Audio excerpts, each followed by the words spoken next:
Hi guys, and welcome back to Sacrificially Speaking. We're so glad you're joining us yet again. I have a fun, informative one for this today. A fun one? Yeah, no, it's based off a conversation we've already had previously, like me and you. So it's not bad. Just to clarify for you that might be new to the podcast, that I never know what she's going to ask. No, I write the episodes, I do all the editing. He just shows up and I make him talk.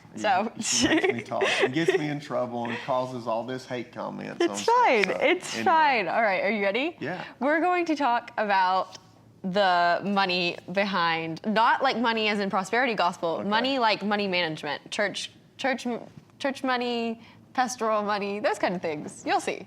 You ready? We're gonna get into it. She said this is gonna be fun. Yeah, we're gonna start with talking about money with church people is not fun. I mean, I'm not asking you about specific. Well, you know. All right, we're gonna start off with this. Set up. What? I feel a setup. Okay, you know. The interpretation of that tongue was, this is a setup. It's fine. It's fine. Okay, what is an honorarium and how does it work behind the scenes? Oh, gosh. See, like I told you, we've already had this conversation. It's not bad. An honorarium is basically just a love gift for the ministry. The Bible says a workman is worthy of their hire. Yeah. And I wouldn't take my car to a mechanic and not give him something for his work. And we don't, in our church, we don't have guests in without taking care of them. You know, you know, because you've been with me, I travel a lot, and I've been to hundreds and hundreds of places where it costs me more to go than I ever got, and I don't begrudge that because the Lord's always made up the difference. But I don't want to have anybody ever do that coming here.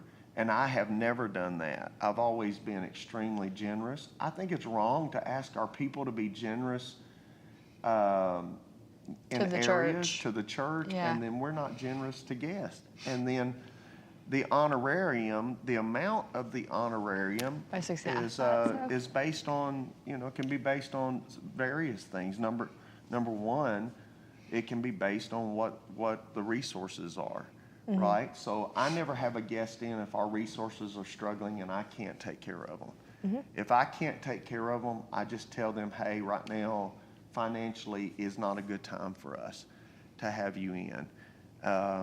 Do some people come anyway, even if you said, have you ever said that and somebody come anyway? Yes, yeah. I've got, of course. Because I know that's what you would probably do. Yeah, of course. So. Well, and I've never, just so you would know, I've never told anybody what I wanted. Now, they have asked me, what was it cost you to get here, like a plane ticket or whatever, or gas. But I've never told anybody I expect a certain honorarium. And is that a thing that people do? Because that was one of my questions. Like, it's big today. In fact, the majority of good communicators in the church world even have contracts now. Yeah, because that's what I was going to say. Because a lot of people, they have forms. Like, you have to fill out their form thing. Yep. And a lot of the times it says that you have to cover travel expenses plus this much. Exactly. But like, based on your conversation, like, and especially I think more people like around I your will not time. have anybody who does that. Yeah. So why is that? Like, is it just seen as disgraceful? I would have no problem with them saying, hey, I need this much to be able to come. Well, like, I need, travel. Let's say it's going to cost me $1,200 for 2 plane tickets, husband and wife or whatever. So I need $1,200 to cover the plane ticket. And they buy the plane ticket, and I go ahead and reimburse them, and either send them a check or reimburse them online. And that makes sense because not everybody has the funds that's preaching to do those kind of things. And we shouldn't expect them to go in the hole and take away from their family because we're struggling. But I've had, almost all the guests that I have, if I were to say that, and I've only said that maybe once in 35, 36 years, but of all the guests, every one of them have said, I'll come and just believe God. And for some of you, the guests that you guys complain about the most are the ones who don't make demands. Yeah. Like, you hear stories about Kenneth Copeland and Jesse Duplantis and all of these guys like that. They're the ones who say, Don't even worry about my plane ticket. Don't No. even worry about my gas. Don't even worry about my food. I Let will me say, just come in faith. I think it's the people that are like a little bit older than me, like late 20s, early 30s that are starting to get into the scene that I see that seem to be, it's very contractual. It's very like business. It's really performance-based. Yes, and it's literally like you're signing a contract for a performer.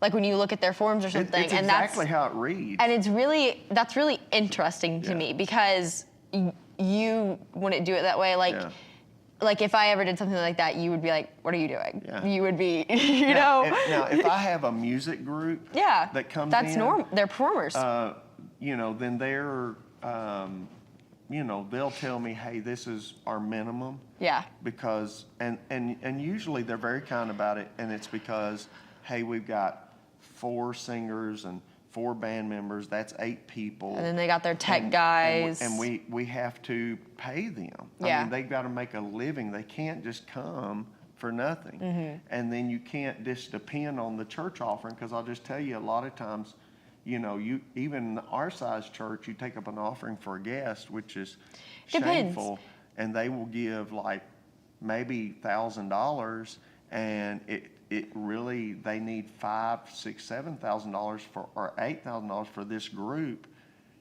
because of what it costs to get here. Yeah. The setup. I mean, they're bringing a lot of tech stuff. So, so that's kind of how it works. But most of the time, I'm very generous. I'm always very generous. I look at it as sowing a gift into somebody's life.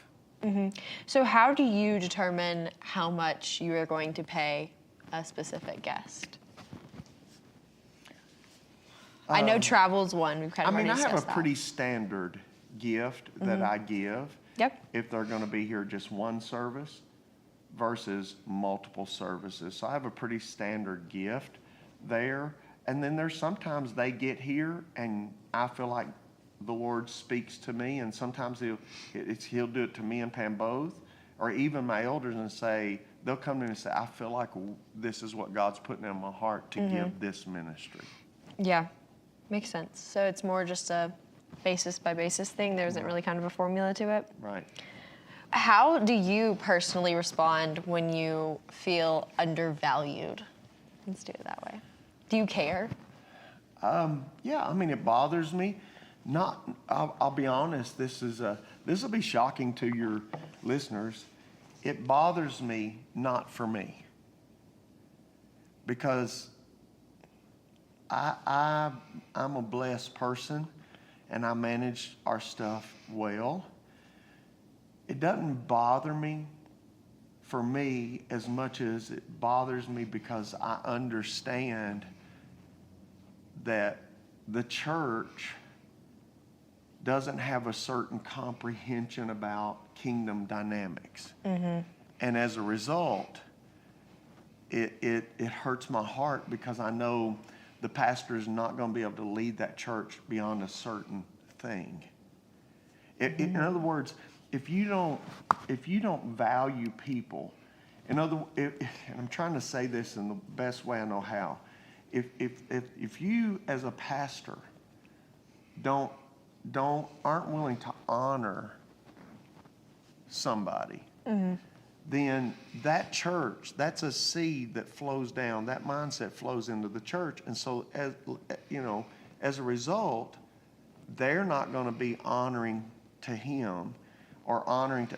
There's just not the right culture there, and plus it's a. It's a really steals a blessing from them. Now, again, if people would be shocked if they knew how many times I personally have went to places, they've written me a check, and I've turned around and gave it back to the pastor because I knew he and his wife were struggling. Or how many times I've preached in large churches that have been a blessing to me. Maybe I've watched their ministry on television, and through the years they've been a blessing to me, and God opened the door, and I went and preached at that church, and they gave me a very nice honorarium. And I turned around and signed it back over to the church and said, I feel obligated to be a blessing to you because all these years I've been feeding off some of the ministry, and I want to be a blessing to you. And I do that when the Lord prompts me to do that. And then there's been times that I knew the pastor needed it 100%, but the attitude was bad. And I literally took the offering and gave it to somebody else before I ever got home. Because I didn't, number one, I don't know, felt weird. It felt like dirty money to me. I know that sounds strange. Yeah. I mean, I get what you're saying, but it also is, it's kind of hard to comprehend. Now, a lot of preachers don't do that, and I mean, but there's a lot of preachers who also do that. So, I mean, I've had pastors, leaders, evangelists, prophets that I've brought in, and they've been extreme blessings to me, and I've been extreme blessings to them. Yeah. And I wish I could do more. Honestly, I do. I wish I could do more. I wish I was at a place that I could just have money to give to people that I know that are doing some pretty incredible kingdom things, you know. And so for me, but for our church, I mean, if you come as a guest to our church, you're going to get a very healthy honorarium, and I'm covering up all the cost. You're not going to go in the hole. You're going to walk away blessed. That's the reason I always have people calling saying, hey, I'd love to come. Not because of the money, but they know that it's a house of honor. And they feel like the ministry that they're going to give forth is going to fall on ground that it can do something. Because no real pastor, preacher, teacher really wants to waste their time and just go so they can stand on a platform. So that's the reason for me. I can go to a church of 10,000 and preach, and it's great. But then I'm just as honored to be at a church of 30 or 40 if I know the spirit is right in the church. Yeah. And if the pastor's mindset right. And it doesn't matter to me. Preaching to 30 people that want to hear you preach is better than preaching to 10,000 that could care less that you're there. For me, I feel like I'm doing more for that church because I know they're trying. Yeah. They're trying to grow. They're trying to step into what God's called them to do. So for me, you know, it's kind of a mixed bag. And it's really hard to describe this. I mean, it's a really good episode. If I could take a moment and say something to pastors. Pastors, don't have evangelists and people in if you're not going to bless them. Just don't do it. Just don't do it. Yeah. Because it's not right. It's not ethical. Especially the ones who are willing to come for nothing. You should believe God. Yeah. Don't tell your people to believe God for their finances when you're not willing to take care of somebody and believe God for your finances. Yeah. And I've literally given gifts to people in the form of an honorarium. I have given gifts to people as an act of seed, saying, Lord, I'm believing for a certain thing, and I see them walking in it, and I'm sowing because I want that dimension they're walking in. I'm believing for that dimension on my life.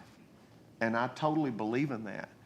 I don't believe in being manipulated to do it. Yeah. But I do it when God speaks to me. Yeah. Sorry. No, you're good. This is definitely more of a specified episode for people in ministry. Yeah. But it's good questions because, like I said, I've asked him this before just in general. And a lot of people don't, like, they can't walk up to their pastor and be like, hey, so how much do you get in honorarium? So, all right. I wish I could say I get 10,000 every time I go, but I don't. You know, Yeah. Sometimes I've gotten $10. And $10 to McDonald's fry. Sometimes I didn't get anything and paid for everything. So. Okay, let's get into little different now. Why do people, which I kind of know this a little bit, but why do people assume that if you're in ministry, you will be broke? And how did you personally go about not being in that cycle? Breaking out of that. You know, in the early days, the cultural mindset was all pastors, you just didn't do it for money. Yeah. Which, I mean, which is right. Yes. You don't do it for money. It wasn't a profession as much as it was a calling Yes. of ministry. But, you know, as you study the Word of God, and I used to have that mindset. And I'll just be honest with you, as long as I had that mindset, my church was broke, and I was too. yeah.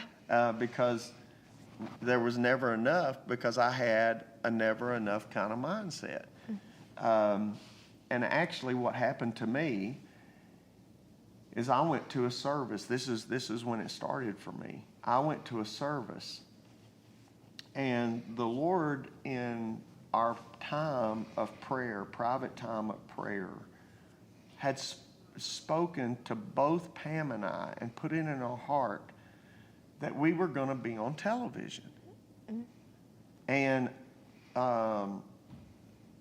so I'm thinking, okay, you know, I'm going to get a camera and film, and, you know, and I'll, you know, just find some little broke television station somewhere, and that's what I'm going to do.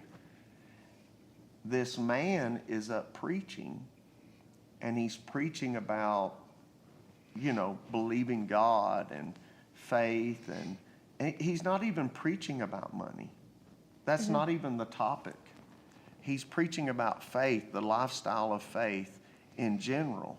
And then he gets to the end, and he said, I don't know who this is for, but he said, and I don't do this often, but I feel like God is speaking to a couple in here that you don't even have it really, but he said, God is speaking to you about television ministry. And he said, God is speaking to you tonight to give $1,000 toward it. Well, I'm like, shikamoshai, pass me by. That's of the devil right there. But I knew in my heart, it felt like, and it wasn't manipulative at all. It was, you could tell that God was talking. I could tell he was dealing with me. And so whenever I'm doing this and I'm trying to talk myself out of it not being God, I always look to Pam, because she's very discerning. And Pam... And Pam's facials, listen, you get one look at Pam, and you're like... Yeah, she doesn't have a poker face No. at all. And so anyway, and then the other thing is Pam is very frugal. Like, I give everything I have away, but Pam is very frugal. She's the money manager. I'm the money spender. But I look at Pam and I say, hey, is God speaking anything to your heart? She said, yes, God's telling me to give $1,000. And I said, let's do it. And when I tell you, we emptied a bank account. I mean, we emptied a bank account. I didn't know that the conference that I was at was being hosted by a television network, right? I did not know that in less than a year, I would own that network. Oh, God. Yeah. And that's what happened. And then everybody asked me, how did you get this? Because I couldn't afford to get it. You gave $1,000. I gave $1,000. So that's the reason I'm really careful not to make fun of that and not just jump on the bandwagon and say, everybody that asked for that is manipulative, because I can tell you that it was not manipulative in that moment for us. God spoke to us to do that. And at that time, that was the biggest thing I'd ever given my life.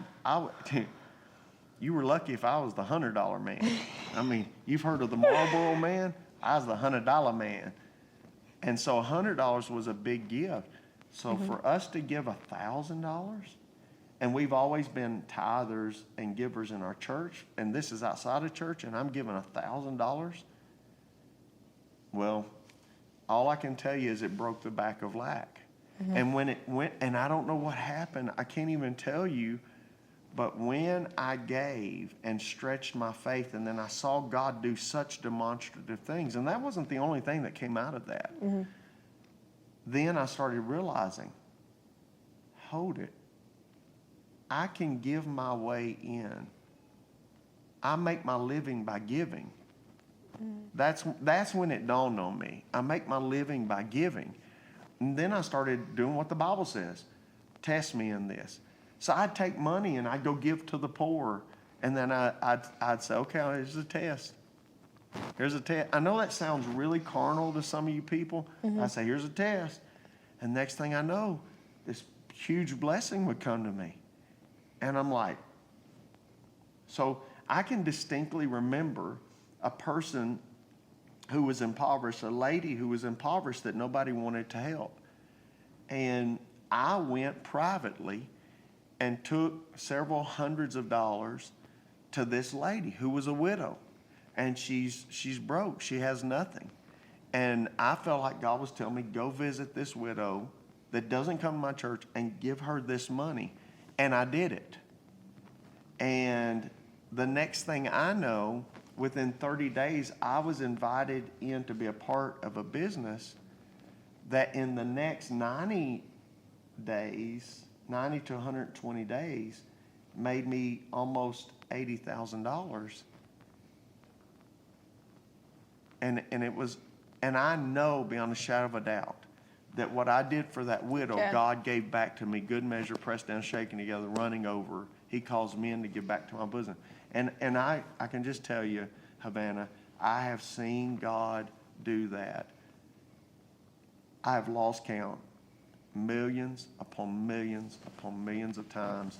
And I have literally, when our church has been down financially, give out of it. I'll say, hey, let's give. When our personally we're struggling, I'll say, well, you know what? We need to give. We need to look for a place to give. And we need to do a whole segment on giving, and I can teach about how to get a fast return on your seed.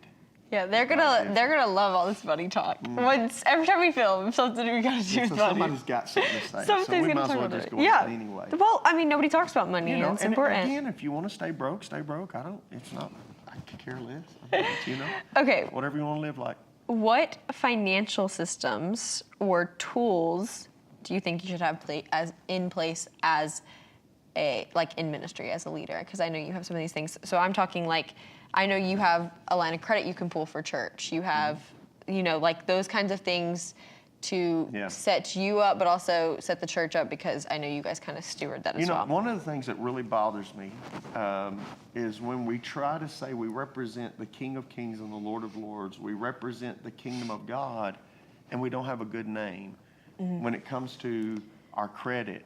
Now, I just want to parenthetically insert here, I'm not knocking anybody who has made some bad decisions and as a result has had to suffer through that, because I have also been there and done that.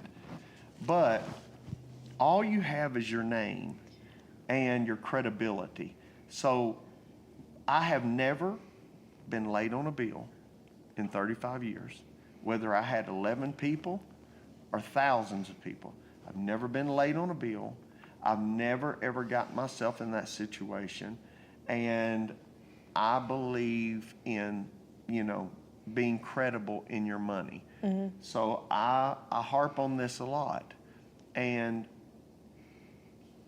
churches are starting to catch on to this, church leadership. And do you know what they're doing now when they interview a pastor?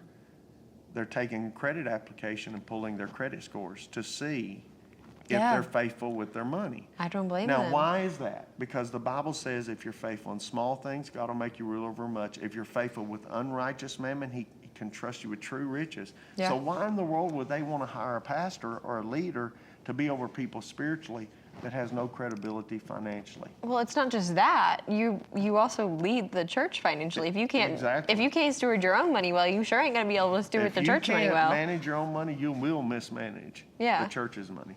So we have now checks and balances in place. So, when there's an offering received, there's a process of how that offering is taken, where it's placed, who's there, when it's placed, so there's no one person handling. There's never one person with the money. And then, the bookkeeping is done, and then that bookkeeping has to match identical to the bank when it's turned in, and then those receipts are logged into our software systems, and we do that with every department so that we know exactly where things are and what's going on, and we try to be very good stewards of what God has put in our hand and not just be wasteful, right? My personal finances, as far as from the church, my executive board decides my salary. I don't. Even though we're a non-denominational church, I have an apostolic board that decides my salary. And even then, I have not taken what they've wanted me to take because I felt like the church needed it. At the same time, I travel and speak, I write, I help consult ministries. So as a result, I have various streams of revenue, and that's how I get my money to do ministry. And my goal is to one day never have to ever take a check from a church. But there's value in that. Again, I believe that a workman's worthy of their hire, and I take care of people. My board wants to take care of us even better than I want to take care of us. But I've always been that way. I've always been the one to say, hey, I don't need that necessarily to live on. Let's give it back to the church, So, yeah, that's how, And then I have to determine salaries for staff. Yeah, that's what my next question was going to be. And then I present that to my executive board for an approval, right? So I don't even make major. Now, they might say to me, which is where we're at now, here's the budget for staff appropriation. Not make it work. And then I'm the one that, has to determine who and where and where that money goes at the moment. But most of the time it's, hey, I need to hire this, I need to hire that, and this is what I want to do, and how what's your heart on this? Right. All right, boring question now. What tax benefits or write-offs specific to ministry should people be aware of? Well, a lot's changed. There's not as much as used to be. So when people talk about nonprofits, not having to, most people have no clue what they're talking about when it comes to that. So on the personal level, you as a church member, giving, they've raised the tax level liability so high, the standard deduction so high, that the average person who's giving every week is not even getting there, right? Now, where it could be beneficial is for some people who are larger givers and have the resources to give, then they can turn it in as a tax deductible contribution, and they might get a portion of savings. But I'm just going to tell you what that looks like.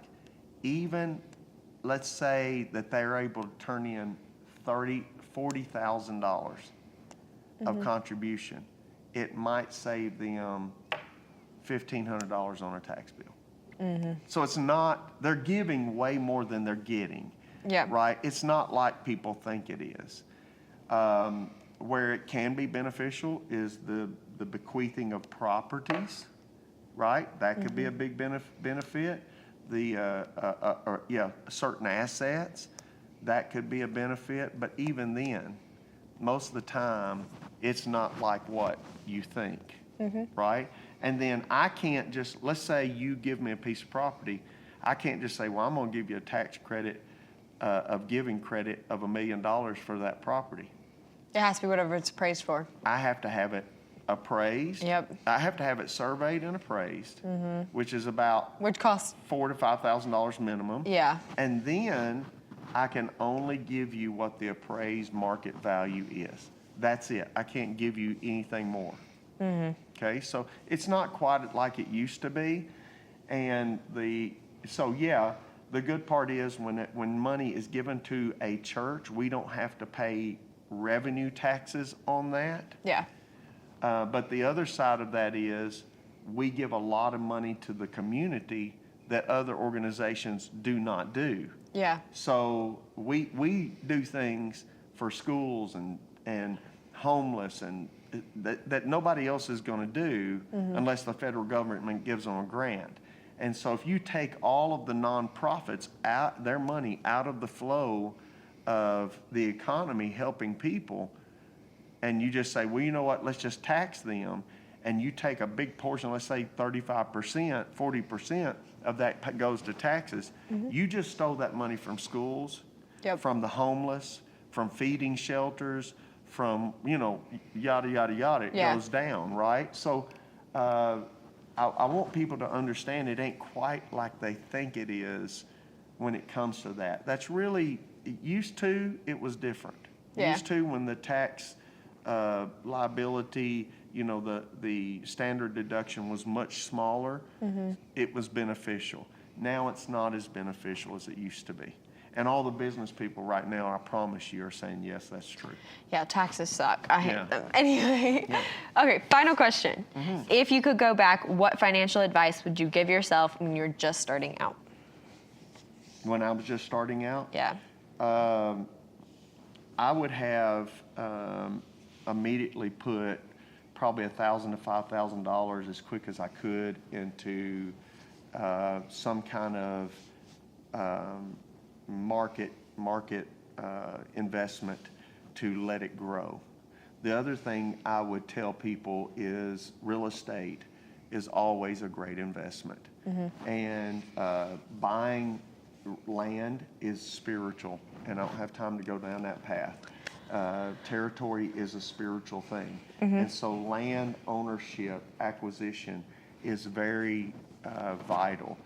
It's always a good. Now, it's a long-term investment, not a short-term investment. And flipping is great, but you also, I know a lot of people that's also lost their tail on flipping. Yeah, it's risky. Yeah, it's risky because you get into it, you don't know what you're going to get into. So you got to be wise with that. But I would just say, hey, go ahead, because if I would have 35 years ago put $1,000, $1,500, $2,000 into the stock market or into a mutual fund investment and just not touched it and let it grow, I would be at a totally different place, right? Because I could have started at 18 doing that.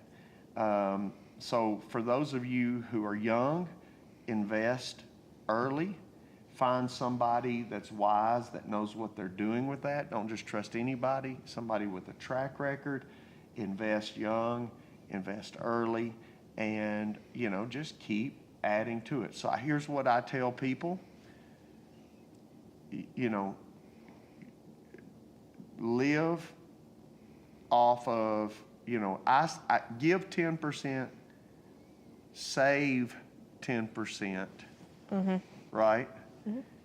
Invest 10%, live off 70%.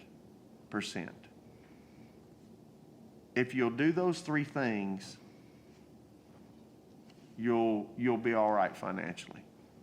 Give 10%, invest 10%, save 10%, live off 70%. What's happening right now is the average, and this is statistical. So the average American is living off 110% of their income. Yeah, but you also have to remember that a lot of people's rent is at least 60% of their income. It is, but when I started out and I bought my first house, and it was a $500 a month payment, I wasn't making that kind of money that you can make right now. I mean, back then, I forget, but I think minimum wage was $3, $4, and that's what you made. I'm in ministry, and I'm the largest giver in my church because I got 3 jobs working, but I've got, when they finally start paying me, they decide $50 a week is adequate to pay their pastor. And, and then they expect me to do more off $50 a week.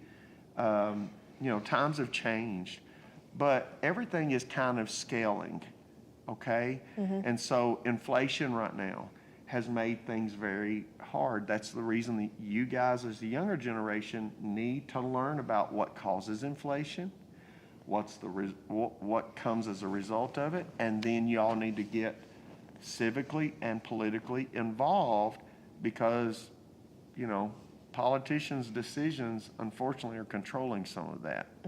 And because of an ignorance there, we just keep perpetuating something really stupid. And it keeps you guys poor. They don't tell you that, but it keeps you guys poor. Yeah. And also I would tell people, realize that if your daddy today died and left you $4 or $5 million, the system, the economic system in America is rigged that by the third generation you're broke. Yeah, but I mean, also That you have no inheritance left. Yeah. By the third generation. So that means your kids and your grandkids, by the time you get to them, by the time you get to the there's nothing grandkids, left. there's nothing. There's nothing left to pass down. Yep. Yeah. I mean, by the time you get through courts and everything, it's gone. Oh, too. I mean, yeah, always. All right, well, that's such a happy note to end it on, but Yeah, that's yeah. where we're ending it, so, you know. Hey, let me just say, I want to end on a happy note. Okay, go for When it. it comes to finances, whether it's your church, your personal life, believe God. You serve El Shaddai, not El Get-By, okay? Believe God. He's Jehovah Jireh. He wants to meet all your needs according to his riches and glory in Christ Jesus. You're not going down here to the soup kitchen asking them to meet your needs according to their riches. God owns the cattle on 1,000 hills, and he owns the hills they're standing on. It's all right to believe him for a steak. All right, well, like I said, that's all we have for you. We're so glad you joined us. All right. Go ahead and like, follow, subscribe. Everything is at Sacrificially Speaking. And talk to us in the comments. Let us know what you think. Let us know if you have any questions, and we will absolutely get back to you. And with that, that's it. All So right, bye. love you.